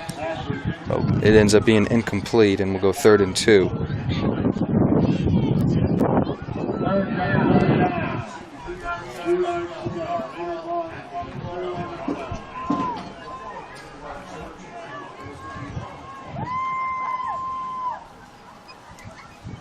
Raiders looking to answer back from Clearwater.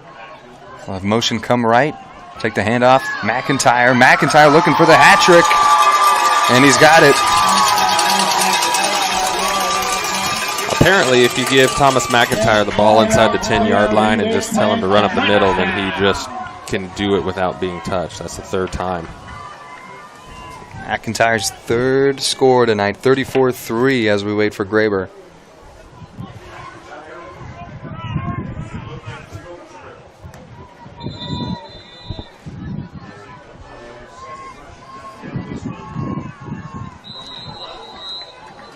And Graber is good on the extra point. We'll go 35-0 here. 35-3. 35-3, excuse me. Thank you. About those 3 points. Thank you. Excuse me. Thank you. You're right. Great answer. Great answer by the lost in my Wamego notes. Offense there after coming out and stalling on their first drive and then giving up the first points of the game on defense. We come back down and get a solid answer, moving it right down the field after the good kick return. So all aspects of the team getting involved there. Yeah, I love it, and I think it goes back to that return, like you said. I mean, credit to Kuchar because that set him up very nicely at the 34-yard line. It took him only 5 plays to get McIntyre into the end zone. So heck of an answer by the special teams and by the offense to get them back up on the board. I got to say, my loving wife keeps texting me saying that I'm very quiet compared to Aaron, so I just want all of our adoring fans out there to know that I'm looking at all the dials on this machine, and they all look appropriately set. So, short from just screaming at the top of my lungs, I guess I'm just going to be quiet tonight. But it's not by choice. It's a nice, maybe I don't know if I should say this. I said it's a nice breakup between the football broadcast and the basketball broadcast with Moody. Moody gets a little bit loud sometimes in basketball, so this is kind of a nice alternative.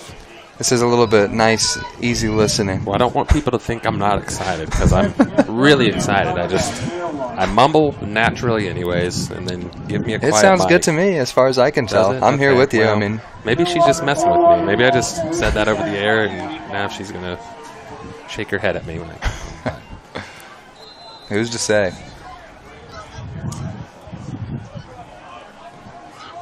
Looks like we'll go Clearwater here at the 25.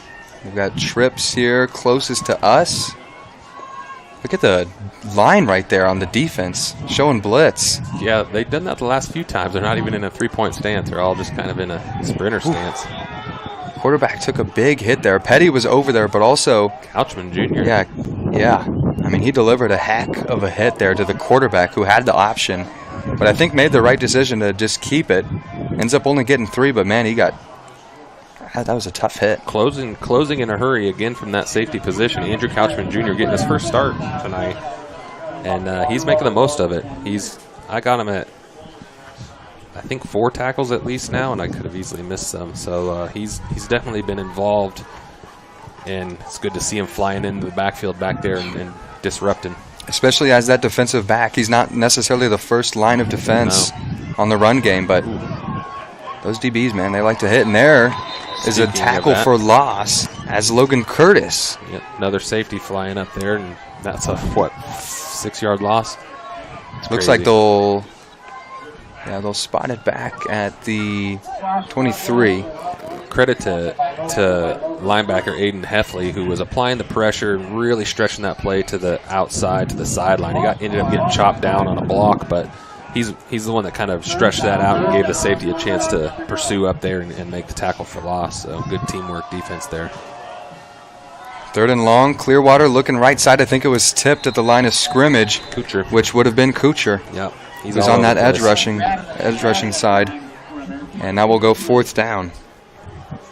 4th down. Cagdis, I think, would have been on coverage on that side. That was one of the few times that you actually saw Rubidoux set up, kind of in the pocket and like a more pro-style pass. We're not running for his life when he's passing it. And that's what I'm wondering. I mean, I don't know if a lot of this is design play action or not, but he's been having a heck of a time trying to find some ground to pass on or look for an opportunity to play. And the punt here is going to get a heck of a roll as Clearwater is going to down this thing almost at the 20-yard line. Caden Kern was back there to return. We haven't seen him as much tonight. I think Couchman Jr. might be starting in his spot, being the senior tonight and getting the opportunity. And like I said, he's making the most of it, and it's good to see Caden out there as well. I have a feeling, I mean, obviously I haven't watched Clearwater play, but I mean, the quarterback seems relatively comfortable throwing on the run, so I have a feeling that they do that a decent amount with that play action. He's only a junior as well as what he's listed at, which you love to see that. Looks like we got Fulton with that much confidence. Fulton in back there and playing quarterback now. Fulton, yeah, coming back in, keeps it, and he'll pick up the first down. Yeah, nice game. And I got to say, we got to just address that. That was a 3 and out as well from Clearwater offensively. So the defense, keeping that intensity that the offense just answered. They just exactly what they did most of the first half. They had just kind of picked back up after they lost it on that first possession. Great job by the defense carrying that torch and now setting your offense up. Your 1st and 10 with Fulton handing it off. Looks like to Smith maybe across the 35. Yeah, you think back to that defensive possession. You had 2 safeties flying up, making tackles at or behind the line of scrimmage, and putting them in a 3rd and long, which I don't think is the strength of this Clearwater offense, and just kind of shows that aggressiveness that we like to play and how that can really put teams into a difficult position to be converting drives.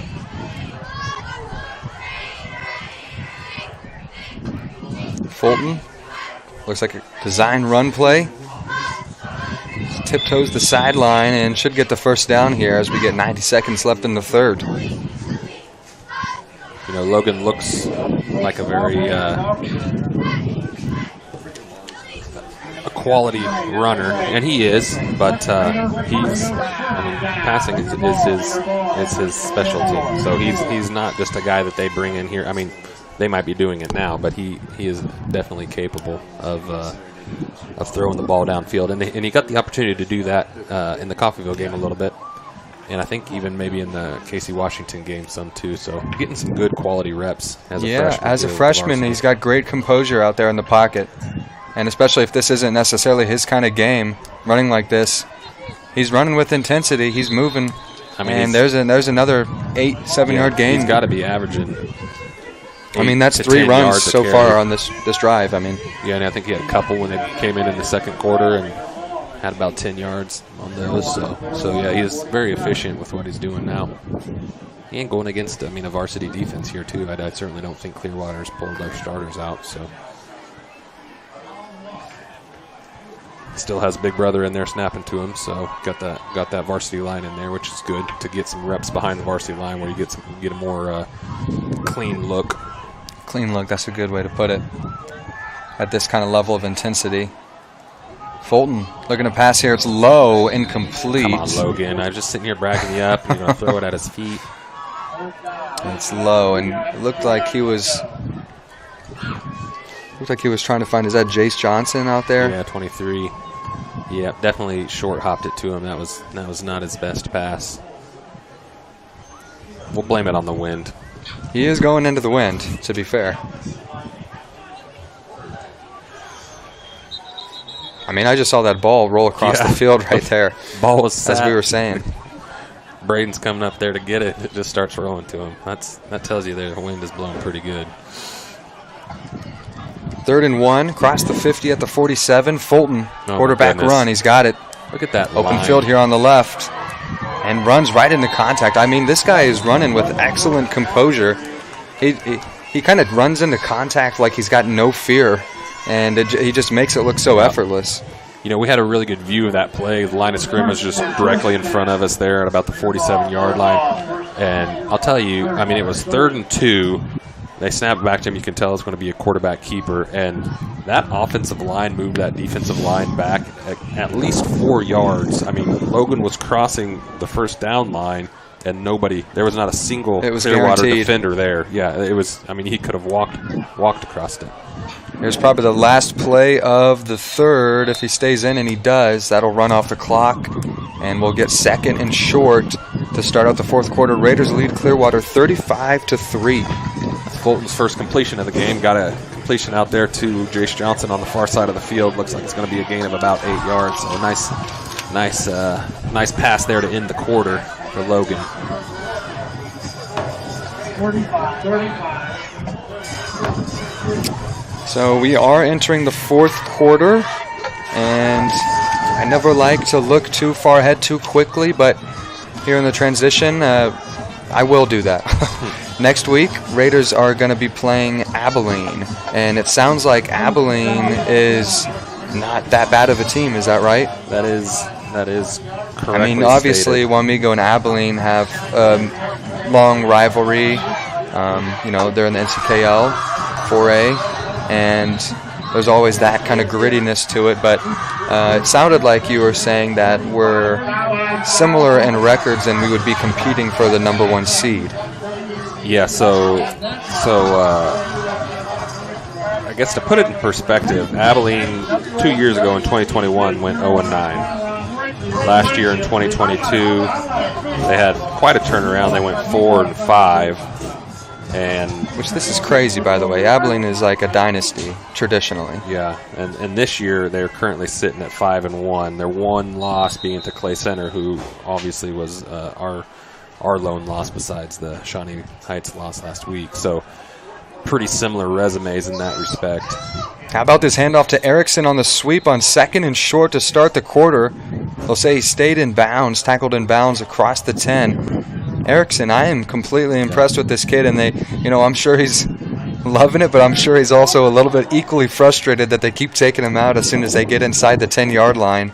Continues to he's a take young advantage. man. He'll get his time, and you know what? He's carrying his weight right now. Yeah. He's been Mr. Reliable in this game, and Continues he to will take get. advantage of the opportunities. And Yeah, I've been real impressed with him, and I know his brother's here watching. I mean, here's a score from the setup by Erickson off the sweep. It's Fulton on the quarterback keeper who's going to extend this lead, and we'll see the 6th score tonight by the Raider offense. good for him. That's probably his first varsity touchdown, I'm guessing. I don't recall him scoring earlier in the season, so good for him. Showing some promise for the future. 2 young guys back to back. Yeah. You really kind of get excited at seeing the athleticism of Erickson out there and Fulton, and knowing that you'll have those 2 around for a couple more years. And that class, I know I talked about it before, but that freshman class has a lot of talent. There's a lot of good athletes in there. So Well, there you go. Graber extends it to 42-3. And let me see, how many plays was that? 7 plays. 7 plays, and we started at the 21. good efficient drive. Not bad. Just chunk after And chunk. it really only took about less than 3 minutes, because I think we got that ball with about 2 to go at the end of the first, and it's been about 30 seconds here in the fourth. At the end of the third, sorry. The cheerleaders are throwing the plastic footballs into the crowd, and they're struggling to get it up there because the wind's blowing so hard. It's It's tough. I mean, the wind is crazy today. Holy cow, that one really that girl went. got it. I don't know if Put the a sail stream on that can one. see any of this, but one of these really caught wind. Yeah, so Abilene, kind of go back to that real quick. Abilene's playing Augusta tonight. Augusta's 2-4. Looks like they've kind of struggled down the stretch. So, assuming an Abilene win tonight, that puts Abilene at 6-1, us at 5-2, and obviously, if we win against Abilene next week, then we would have the tiebreaker against them with the same record. Same record, yeah. That's good insight. But either way, should definitely be looking at hopefully these multiple home playoff games if we take care of business. And it's funny, kind of related, unrelated. Clearwater has a NCKL matchup next week. They play Chapman. Yeah. So NCKL is pretty active in these parts of the woods. What's Chapman looking like? Chapman's, they're 2-4. They've struggled a little bit. They beat Concordia in week 1, 14-13. Yeah, they put up 50 last week. Yeah, against that Wichita Trinity team. They playing Heston right now, so it's a common opponent to Clearwater. So. 1st and 10, solid run Clearwater up to the 25. Just good vision there by the back. Looks like Kuchar and Conrad, Talon Conrad in on that tackle, but yeah, gain of 10 yards there. Yeah, should be a first down for them. Started out at the 16, and they'll move it up to the 26, so right on. And I think there's something on the field. I thought maybe it was a flag, but it's just a yellow trash. piece of plastic or something. So everything's good. You were curious if there was a flag. First and 10. Motion top of the field. Got a bunch up that way. Quarterback with the option. They'll give it to the back, and he takes off up to the 30. Good job by Cagnes out there playing inbounds. corner, really holding that edge. He had the receiver blocking him out there and fought the block off, contained the option from going outside, and made the tackle. Now, granted, they got 6 yards on it, but that's all he could do on that was keep him from getting outside and turn him back into your fellow defenders, and in this case, make the tackle. So nice play by Cagnes. We'll go 2nd and 4. Run this side of the field, and all kinds of pressure coming in. They'll try to reverse sides. Oh, look at and Jake then tripped Meyer. up by Jake Meyer, Yeah. who made the diving tackle. Good example of team defense there again. So they're Just corralled him sweeping it out here the loss. to the near side. Caden Kern getting some action in there at safety. Flies up, and he's 5 yards behind the line of scrimmage from safety. Turns the guy back he tries to go to the backside, and Myers pursuing and trips him up. So just good team defense. I love it. Tackled for the loss. We'll go 3rd and 9. Clearwater with a wide field here. Looking back to pass on the move. And wrapped up and tackled out of bounds by Logan Curtis. Or they'll keep him inbounds. And we'll get 4th and short. 4th and 3, 4th and 4. It's a good play by Clearwater there to give him a manageable 4th down here. That reminds me of the first drive of the game for them. It was about right here. Similar location, similar play call, and execution on their part. So we'll see what happens here, because this is where they went for 4th down before. Quarterback. That was kind of weird. Yeah, Nobody moved. Not everybody was on the same page on that snap count. I think, is that going to be a false start? They did call false start. It's interesting because he did snap the ball. Like, people don't have to move. So I'm not really sure somebody moved before the snap. And now it looks like they'll want to punt. Yeah, That's takes just him out of that. frustrating if you're Clearwater. Obviously, you're thinking you need to stay on the field, and trying to go for it and then be taken out of a position is not ideal. Now punt in the wind. Yeah. Oh, honestly, they might even be better to just go for this. I mean, this guy's got a punt in this wind, and this wind is crazy. I mean, he's kicking it at the 20. Yeah, and look at that thing. I mean, that wind is just... I don't know is that I would have... They should have just gone for it, unfortunately, for them. That's either that or tough. kind of do it. I mean, not that you probably practice it a lot, but, one of those rugby kicks or where it's low and hard. You just kick that straight up in the air, and wind caught it. And yeah, what ended up being probably would have been better off with like a grubber is 12, what they say. Yeah, like a net 12-yard punt. They're sitting at the 41-yard line, so not much you can do there. 1st and 10 Raiders. 1st and 10 Raiders at the 41. Looks like we might be getting some youngsters in there on the offensive line. Motion right side. They'll hand off up the middle. And met at the line of scrimmage, it was Andrew Couchman Jr. No. Is that wrong? Yeah, that's 18? That's Moody. Yeah, McCoy Moody. Somehow I thought it was 11. It did kind of look like it, but it was not.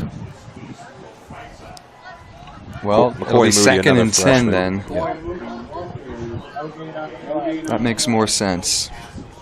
Like, hey, senior defensive back, all right. You want to carry the ball? Sure. I mean, I used to do that when I'm not going to question Coach what they're Junior doing down there. You want to carry it? I'm You just want to here to carry it? say what's Everybody gets a happening. carry. I think that's Gallagher. Is that Nate Gallagher? Nathaniel Gallagher, sophomore. And we'll go 3rd and 8, 3rd and 7. Gallagher will be a player for us, too. Remember that name. He's a good little athlete. Gallagher. I think I've heard that around Wamego sports. Little brother of Maya Gallagher. Okay, see, I didn't want to say anything, but softball player, yeah. Yep. Okay. She's D1 commit to Holy Cross. Is that right? Yeah. Yeah, she was awesome in basketball. She was so physical and tough. Yep. She'd play like 4 or 5, and she would go crazy. Nice pass and complete. The caught at the 20-yard line. Jacob DeRushi on the catch. Beautiful. Young guys getting after it. We'll go 1st and 10. I don't know if he did it on purpose or not, but Logan really kind of sat him down in the zone with that pass. He kind of had the safety over the top and didn't lead him into it and lead him into a big hit, and kind of went down in that soft area, had the first down and kind of went down low to get it. So nice play. And nice catch by DeRushi. The ball was a little low. New set of downs for Wamego. Clock's moving here, 6.5 left in the game. Looks like they'll hand it off up the middle. Fighting for those yards. And they'll give them 2 or 3 here. Yeah, that's Moody on the carry again. Looks like a couple. Yeah, the getting's a little bit tougher with the JV line in there now, but still moving the ball forwards. We'll say 2nd and 8.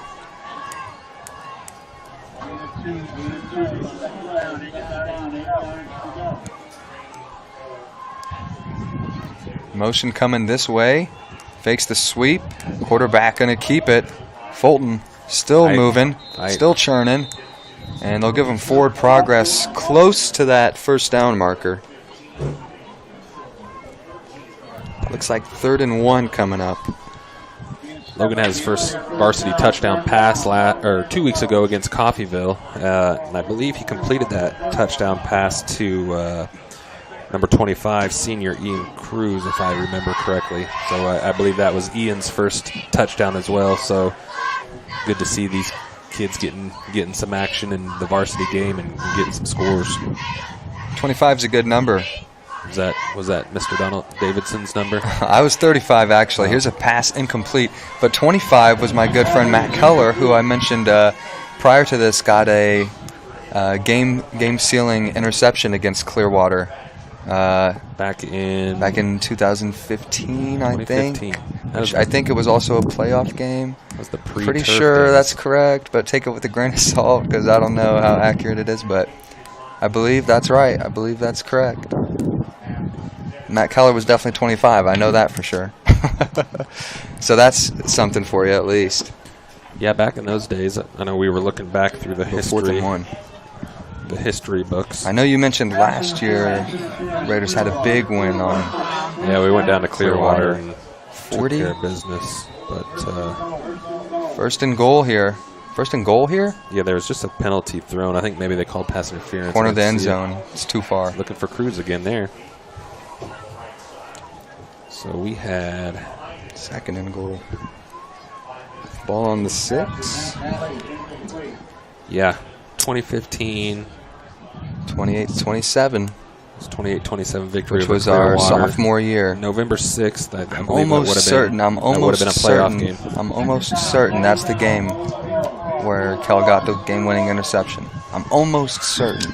He's certain. We're just calling it certain. I don't want to feed the people lies. I just also want, recognition for my good friend Matt Keller rocking the 25 back in the day. And get the game-winning pick. 2nd and goal here. Tackled for a loss. It's Cruz. The blitz there from Clearwater, and that is their go-to back. That is Mr. Weston. How have you been saying his last Burford. name? Man, I feel terrible. Burford. Okay. I just know I'm gonna butcher it. But man, he's been playing offense and defense all night, and props to him for just continuing to make plays probably here. 15-plus tackles and 20-plus touches on offense. So he's been very active tonight, doing everything he can for his program. I love it. I love to see these young guys compete like this. This is what you want. I mean, this is what you want. 3rd and goal, and dropped and incomplete. Intended for Moody out there on the right side. It was he motioned out of the backfield, and it's just a swing pass and it looked like he maybe had a little bit of room to play out there, but just dropped it, unfortunately. Well, that is a disappointing end to that drive for Wamego. But showed some promise there. I mean, you had your entire JV, and at that point, your JV defense, and you moved the ball down to the scoring position. Looks like we're going to see a field goal attempt. 9 plays. We'll see the field goal team come out. This will be the 10th.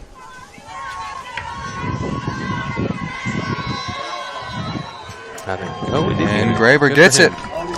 Right on. Graber matches the 3 on the opposition. We'll go 45-3 with 4:08 left. Looks like if we go back a year further than you were talking about 2015, go back to 2014, Clearwater actually beat Wamego in the playoffs 14-7. So that was the final year with Coach Burkholder. Yeah, 8-2 that year. Coached Barry Sanders. Kind of some fun Wamego lore for you. You're what, three ways to Kevin Bacon. I basically know Barry Sanders because I now live in a town that used to have a coach that used to coach Barry. Yeah. How's it feel? I mean, the culture is just... probably should be in the Hall of Fame myself, I feel like. The culture is something else here, huh? Yeah. Those are back in the pre-turf days, too, right? Yeah. This wasn't turf. Yeah. Nah, this was it was grass, and it would get muddy, and it'd get nasty, and, then we'd have to come back out the next week, and small freshman guys would be out there breaking up all the mud midfield, and that's just how it was. It's just part of being a freshman, yeah. Probably didn't have a humongous Jumbotron. No, we didn't have any of that. We had a play clock that didn't work. You had somebody out there with a tablet that just wrote the score on it. Yep. We just had dry erase boards, and but you also had to walk to school uphill both ways back then, didn't you? In the snow. Yeah. In the snow. Yep. It's just different times. Just different times. These kids just don't understand. Yeah.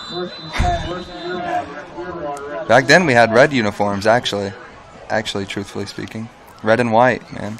And they actually asked us, they were like, do you guys want black uniforms? And I didn't want them, to be honest. I didn't want them. I was like, that's Marysville. Mm-hmm. But now they've done it, and it looks good. It does look It looks nice. Good. We didn't have a white helmet either, though. We used to have red helmets. So red helmet and black would have been interesting. Wide open pass here, Clearwater. But the defense gets there, but he hangs on. Is that caught? Yeah, they're going to give that to the offense. Wow, what a play here by Clearwater. Caught us sleeping. Downfield over to the 25. Pass was complete to Bergkamp, and that was a really nicely throw ball into the wind by I thought Rubidoux. Cason Hall, who was defending that, was going to get there in time to make a play, but he just didn't know when that ball was going to come down, and heck of a play by Clearwater. He was right there when the ball got there, but credit to Bergkamp for pulling the ball in and fighting through the defense there at the end. 4 fellas left here. They're going to get it back to the go-to man. Crossed the 30. And Burford is there on a nice 5-yard pickup. He had Talon Conrad in on that tackle. I also see Dylan Higgins over there in that area. I can see if Dylan got in on that. Dylan, another young freshman, a lot of talent. Kind of surprised to see him playing on the defensive side of the ball, to be honest with you. I figured he would be a receiver, his skill set, but he can play both ways. I mean, he can do anything. So. Here's another good run by Clearwater up across the 10. We'll get first and goal. Looks like tackled on the play there by Caden Tyner, Jr. Yeah, so they quick drive by Clearwater. Get across the field. Now they've got first and goal. A big pass play. That was big. Big complete. That might have been the biggest play of the game. Yeah, I can't believe that ball traveled that far in the wind. That's a heck of a throw. That is another good point of reason that I didn't even consider. I'll give it back to Burford, who's going to get up to the 5. Man, this kid is fighting. I'm admiring it. I mean, you saw him on defense just a little bit ago, and he forced that field goal. I think Dylan Higgins was in on that tackle. I seen him coming up from that safety position, and have second and goal at the 5 here. They're spreading this field out. That Wamego defensive line has been tough. They'll try to do some misdirection. They'll hand it off. I think it's Burford. Inside at the Fighting. 3. They're They were fighting. trying to open it up for him with that field look. But it's Yeah. 3rd and goal now. Had Lucas Quintanilla in there, sophomore. Also Talon Conrad in on that tackle. Just gain of a couple. Good job by our JV and freshman D-line and linebackers in there. Really giving them a fight here. Offense is going to try to widen this field out. Again. Now the quarterback this time dives in. It looks like he's got the score. And the officials confirm it. 3rd and goal. Bo Rubidoux gets into the end zone right at the 90-second mark. And Clearwater got us sleeping. Looked like freshman linebacker Mason Ish had an angle on him there for a second, but he kind of cut inside and just dove across the goal line, and there wasn't much that could be done at that point. But honestly, I felt like that was a pretty good fight by our JV. I mean, we have a lot of freshmen in there right now, and they weren't just letting them walk through them. They made them earn it. Yeah, I mean, and those quarterback run plays are especially more difficult because now you've got the extra blocker. You know, the running back becomes the extra blocker, and it just makes it that much more difficult to try to get to your guy. And Rubidoux is a very capable runner. He's shown it tonight. What little opportunity he's had to get away from the pursuit of our defensive line, but I think he's their second leading rusher. I was looking at earlier. He's definitely capable. Well, 45-10 as Clearwater adds on the extra point. Raiders will be receiving here. Clearwater, I mean, would you onside this? I mean, at this point it's kind of beyond reach, but do you go for it though? I mean, it's kind of up to them. Probably just, if it were me, I'd probably just launch a kick at somebody on the front line as hard as I can, and maybe it turns into a squib kick, maybe it turns into an onside. You know, like Waterboy. That's kind of what I'm envisioning. We'll see. I mean, you're kicking into that wind, so it's not like you're going to. That's what I'm thinking here. I mean, they've got the wind to try to work against that, and you are down, but I mean, you might as well try to go for a little onside or something kind of funny here. Looks like you got Ish there in the front line. You got Jacob Darushi. Got some young guys. Trevin way Steele back up there. Dylan Higgins is way back there. Schaefer Beats came in here late. And they did like exactly what you said. It's almost like I'm a coach or something. Who is that covered? Is that Ish? I think. Yep, Mason Ish, freshman, stud.